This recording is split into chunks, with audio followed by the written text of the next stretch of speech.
Hi friends, it's Gwen. Welcome back to my channel. I have a very fun book to read and I wanted to share the reading experience with all of you. I'm going to be reading Delicious Monsters by Liselle Sambury. I'm not sure if I'm saying your name right. I'm so sorry, but this author, I think this is their third book because they wrote Blood Like Magic, Blood Like Fate. This one, they have a new book coming out called Tender Beasts, and that is how the author came on my radar because Jordan from Sorry Booked Solid shared like the cover reveal of Tender Beasts. Such a good cover. The book sounds amazing. I definitely want to read it. So I looked at her backlist and I found this one, and again, what is up with this cover? I am so intrigued. What a blessing to get an amazing book cover, you know? So this is a YA thriller horror book. And so is Tender Beasts, and I'm so excited about that book. But this one I'm also very excited about.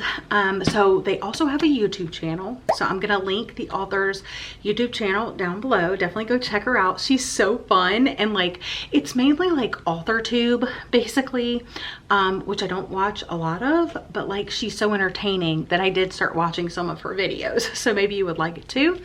But this one is about a girl named Daisy who sees dead people. The author is actually a Trinidadian Canadian author, and yeah, I'm so excited to jump into it. So I thought this would be a fun book to vlog and share my experience, so that's what I'm here to do. Let's go ahead and jump into Delicious Monsters.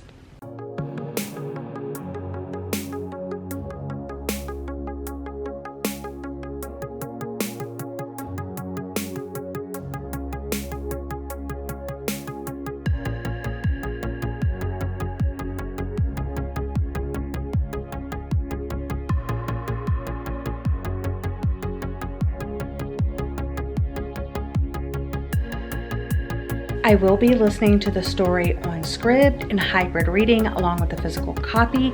If you're interested in listening to it on Scribd and you don't have an account and you want to set one up, I have a link in the description box that gives you 2 free months to listen to a bunch of audiobooks. They also have ebooks and other things, but audiobooks are where it's at. Look how red I am.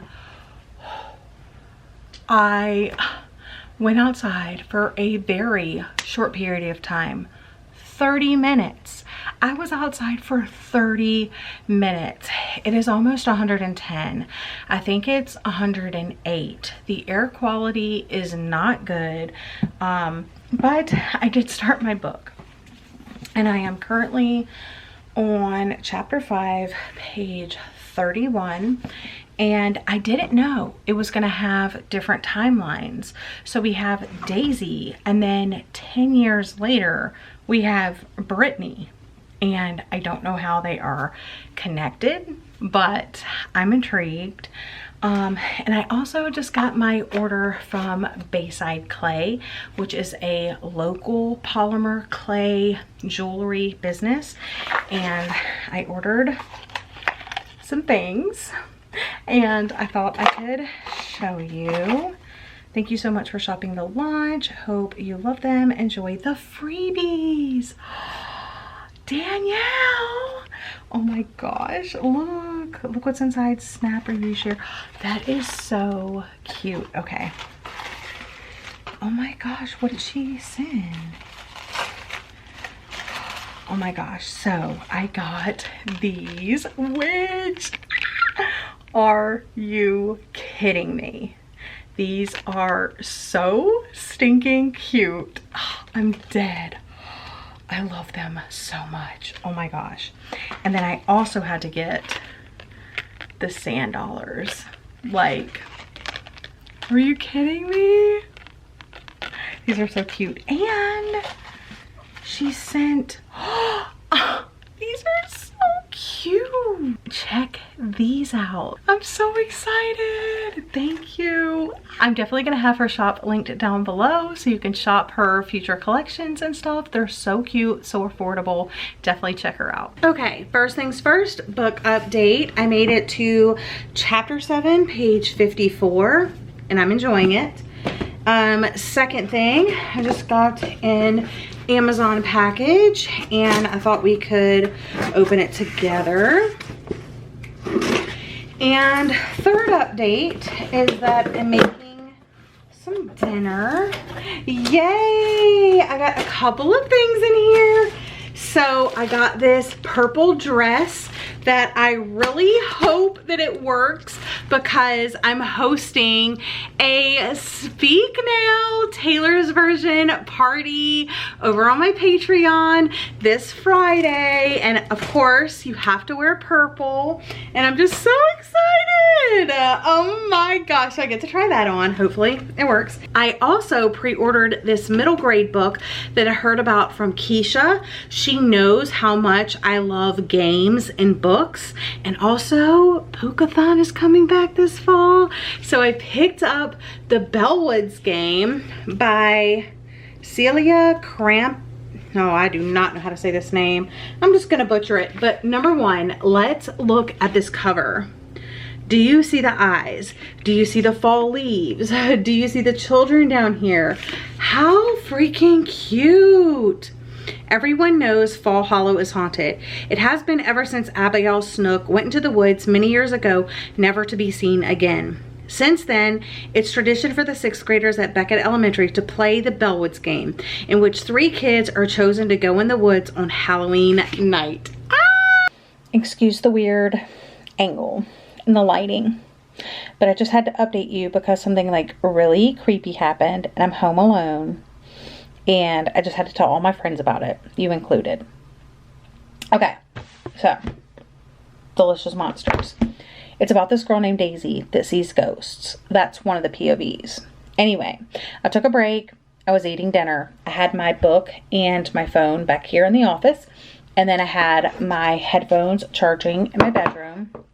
I was done from dinner. I went into my bedroom to get my headphones on. I put on my headphones. It immediately started playing an old song from when I used to teach. It was Timber from 𝒂𝒏𝒏𝒄𝒂𝒔. You better move. You better dance. I'm yelling timber. That song, right? And I listened to it because it was a freaking bop, you know? And it was reminding me of being a teacher, and I just announced the back to school readathon. So I was like, I'm listening to this song. This is so fun. And then I came back in here and I mean, it just randomly turned on, you know, because I didn't even have my phone on me. So I was like, okay, so that was over. I put my, you know, I turned on my audiobook, and tell me why, like 20 pages later, this happens. Mom had barely gotten into the car when I said, what's my favorite color and plant? What music do I listen to the most? Her answer, 𝒂𝒏𝒏𝒄. Why does this 17-year-old girl name 𝒂𝒏𝒏𝒄 as her most listened to music? And why did it randomly start playing in my headphones?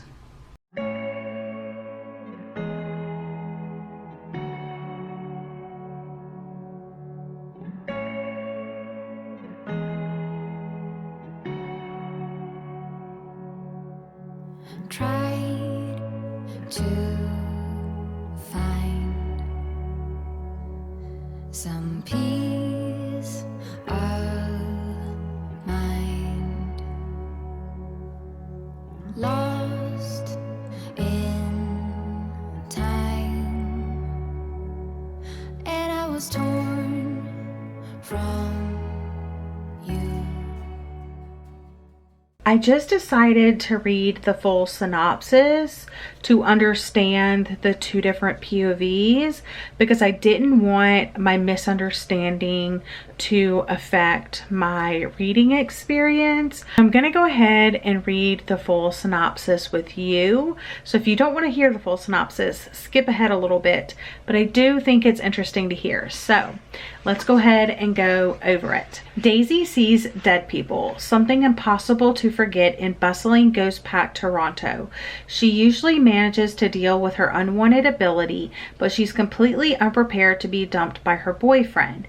So when her mother inherits a secluded mansion in northern Ontario, where she spent her childhood summers, Daisy jumps at the chance to escape. But the house is nothing like Daisy expects, and she begins to realize that her experience with the supernatural might be no match for her mother's secrets, nor what lurks within these walls. A decade later, Brittany is desperate to get out from under the thumb of her abusive mother. A best-selling author who claims her stay at Miracle Mansion allowed her to see the error of her ways. But Brittany knows that's nothing but a sham. She decides that her new season of her popular Haunted web series will uncover what happened to a young black girl in the mansion 10 years prior and finally expose her mother's lies. But as she gets more wrapped up in the investigation, she'll have to decide if she can only bring one story to light, which one matters most, Daisy's or her own.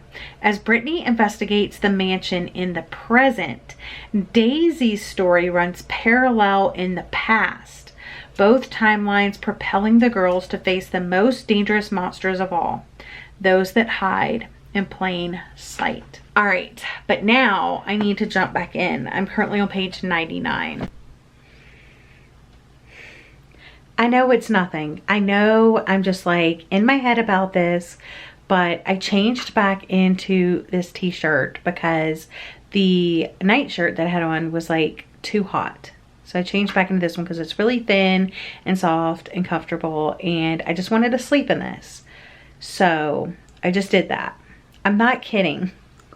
This sounds so made up, but I promise I'm not making this up. And I started reading once again, and it says that her mom said she had literally just knocked. Her twists were pulled into a bun on top of her head and hoop earrings glinted from her ears. No glasses today. She was wearing a soft burnt orange t-shirt and dark wash jean shorts. Why am I wearing a soft burnt orange t-shirt? Why do things keep happening to me that's happening in this book? What are the odds that I just put on my headphones, the Ksğ Bop song just came on, and then I read about Ksğ Bop. I just changed my t-shirt, and then I read about this soft burnt orange t-shirt. What are the odds of this like back to back happening? I don't usually get squeamish about things, but it's just the writing that makes it believable, which makes it so yucky. There's this one part where, well, before they move to the new place, Daisy shaves her head basically. Not like totally, but like gives herself a little afro, you know? And when she gets to the house, she feels like a scab in her scalp. So she's like gonna pick the scab off. And like she sees like a maggot there. Yuck. And she runs into the bathroom where her mom is and like shows her mom, and then there's no maggot there. There's no scab there. We don't know what she's talking about. It happens again where she thinks she sees a maggot or whatever. Then finally, it turns into a part where she actually pulls a worm out of her scalp. Like she has, like there's a scab, she pulls it with tweezers and the worm comes out, and she puts it on the floor and she like stamps it to death, and then like someone else notices the worm. And I'm just like, can you imagine pulling a worm out of your scalp? Disgusting. Anyway, so now I'm getting more onto the Brittany chapters, and I'm kind of piecing together that something went down in the Daisy chapters. Like maybe Daisy and her mom are not alive anymore. Not really sure, but I'm gonna keep reading and I'm gonna keep updating you. Probably not gonna read much more tonight, but I will update you guys in the morning. Good morning. It's early. It's 6:30 in the morning and I have been up since like 5:11, I want to say, but I'm about to go lay back down. Sometimes I'll do that. If I get up really, really early, is I'll get up for like an hour or so and then I'll go back to bed.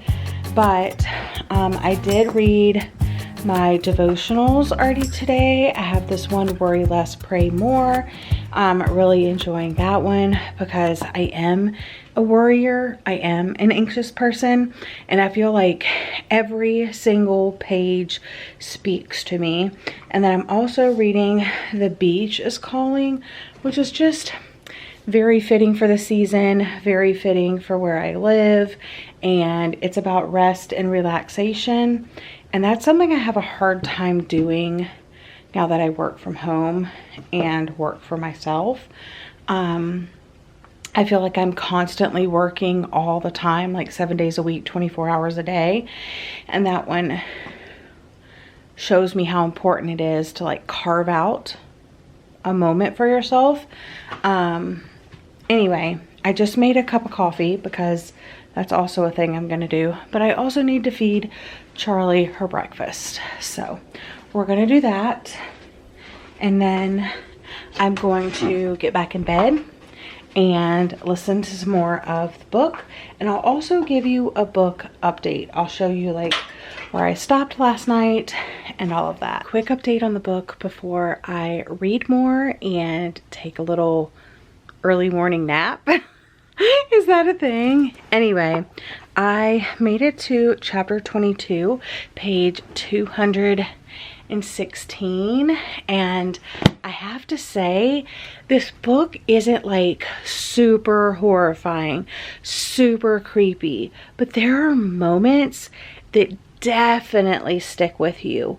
It's like subtly horror, subtly creepy. And I think that's the best kind because it literally worms its way into your mind and you don't even realize that it's happening.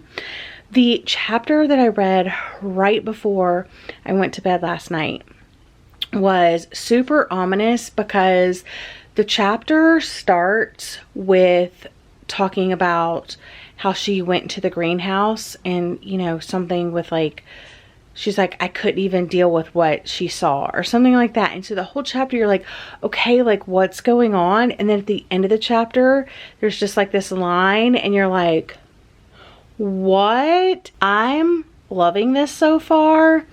And I don't think I realize while I'm reading it, how much I'm loving it because I'm just so absorbed in it. So it's not until like I have a little bit of time while I'm not reading it to think about it. I'm like, this is really good. I wish I could talk more details with you guys, but I can't because of spoilers and this vlog is spoiler free. But I am further into the book now. I'm on page 307 and this is like a haunted house story, but it's also like a paranormal story.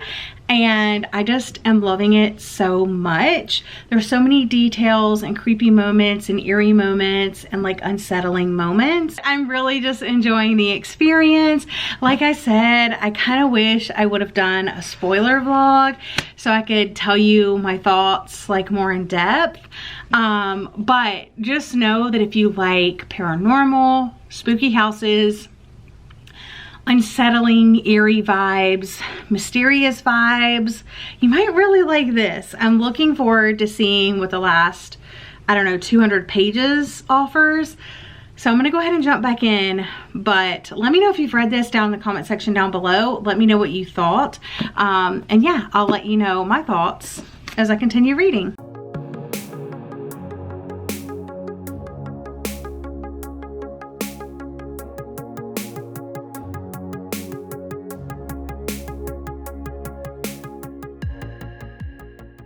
Great news, friends. I just finished Delicious Monsters and I'm giving it 3 out of 5 stars. I really enjoyed it, but I don't think Brittany's timeline was necessary. I think I would have definitely liked it more if it was just from Daisy's POV, and maybe if it would have been a little bit darker. I also think taking out Brittany's portions would have made it a little bit faster paced and a little bit shorter, because I definitely don't think it needed to be over 500 pages. But I did overall really love the story. Again, it does have content warnings.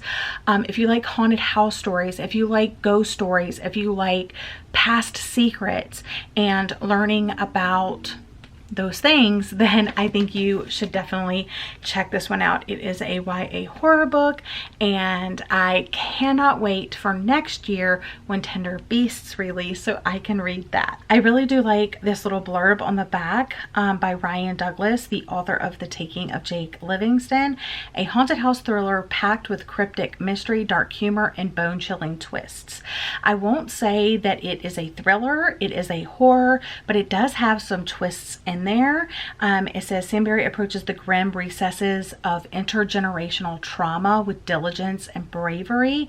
The odd ghosts, fearless prose, and raw character dynamics make this an absolute page turner for a win for psychic fiction.